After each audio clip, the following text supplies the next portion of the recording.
Hi, I'm Lexi Savides for CNET. This is a hands-on first look at the Canon Rebel T5, otherwise known as the Canon EOS 1200D in other markets around the world.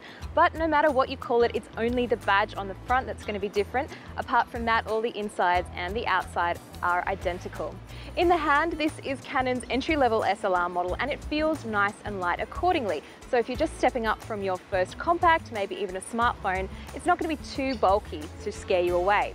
Inside is an 18 megapixel APS-C CMOS sensor. It's pretty much the same sensor as been seen on a couple of the other older Canon models from a few years ago. Around the back you get a nice big 3-inch LCD screen, about 460,000 dots, so it's not a hugely high resolution, but it's definitely enough to compose your photos and review them with. Speaking of composing your photos, of course, being an SLR, you get an optical viewfinder. When it comes to exposure modes, the 1200D or Rebel T5 has as many as you can throw at it, pretty much the same as any other SLR on the market. You get full program, aperture, shutter, and manual exposure modes, including a full automatic mode if you're not quite ready to delve into manual exposures just yet, and a couple of other scene modes such as portrait, landscape, and no flash.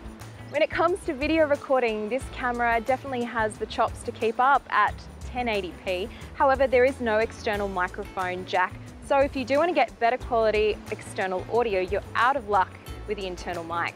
This camera comes in a couple of different kit configurations depending on where you buy it, but the 18 to 55mm lens is pretty standard. However, you have the option of getting it with or without image stabilization. I strongly suggest you get image stabilization on this lens, especially if you want to be recording video, because otherwise you're going to be really shaky and the camera is going to pick up every single vibration. You definitely notice the difference between an IS lens and a non-IS lens, especially if you're shooting video. So check out CNET very soon for the full review. In the meantime, I'm Lexi Savides for CNET. This has been a hands-on look at the Canon Rebel T5 or EOS 1200D.